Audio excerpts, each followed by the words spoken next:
Salama kabisa. Hongera kwa ushindi. Asante sana, Mungu ni mwema siku leo. Siku nzuri kazini wanasema. Mchezo umekwendaje kiasi cha kwenda kupata alama 3? Mchezo uliopita imekuwa migumu kidogo kupata alama 3, lakini leo hii mmerudi nyumbani na kupata alama 3 kwa ushindi wa mabao 2-1. Yote na yote, kwanza tunamshukuru Mwenyezi Mungu.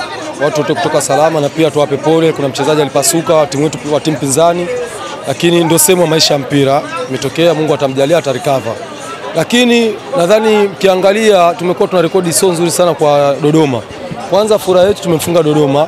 Ile rekodi kidogo, hata kesho mechi zijazo huko ikija, hata ile wanasema GG inatupa power.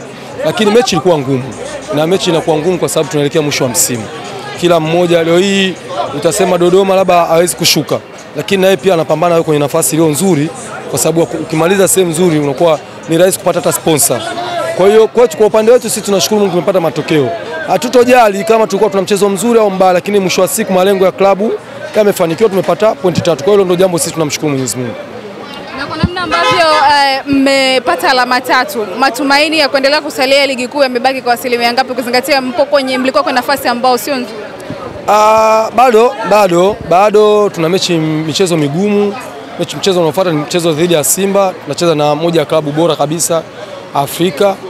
Kwa maana tunajielekeza sasa, tumemaliza mechi hii, tunaangalia mechi ijayo. Tunajua tuna michezo migumu na hatuwezi kusema tumebaki au tumeshuka.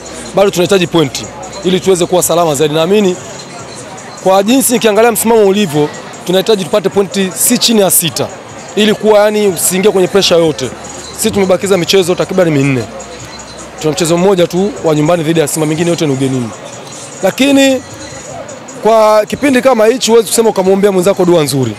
Kila mmoja saizi anaangalia harabi nafsi yake. Kwa maana tumeona matokeo pia JKT kule na Prison kapata matokeo, ligi inaendelea kuwa ngumu.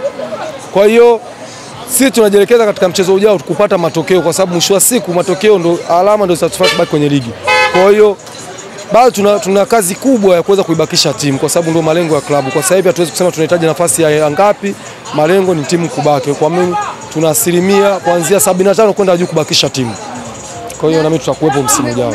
Umehitaji hapo klabu ya Simba ambao ndio wapinzani wanaofuata, ni kupeleke kidogo wao wakiwa wanashiriki kwenye michuano ya kimataifa ambao tunaizungumzia taifa. Pengine una neno lolote kuhusiana na mchezo huo wa Simba wa hatua nusu finali dhidi ya Stellenbosch ambao watachezwa pale Afrika kwenye uwanja wa Amani Zanzibar?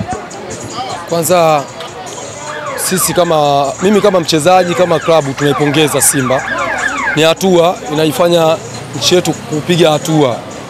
Mechi anacheza kwa mechi hiyo tunasema yuko nyumbani. Tuna kila sababu wa Tanzania wote kuunga mkono, kwa sababu ni mechi pekee na ndio mwakilishi pekee tulibaki nayo. Tunabidi tujivunie, kwa sababu zipo nchi zilitamani kuwa na mwakilishi hata mmoja, lakini mpaka sasa hawana. Mimi binafsi nawatakia kila laheri, na nawatakia kila laheri waweze kupata ushindi wa magoli mengi, kwa sababu mechi hizi mnazijua. Na mechi ya pili itapigwa South Africa, ni nchi ambayo ina ukanda tofauti na wa kwetu, lakini uzuri wa bahati South Africa Watanzania wako wengi. Watanzania wako wengi South Africa, kwa maana naamini timu itakuwa na support kubwa. Kwa hiyo tumalize mechi hapa ili tusiwe na mzigo mkubwa. Kwa uwezo wa Mwenyezi Mungu mimi naamini Simba watapita. Naamini hilo, mimi sina shaka nao. Mimi nikushukuru sana. Nawatakia kila la heri.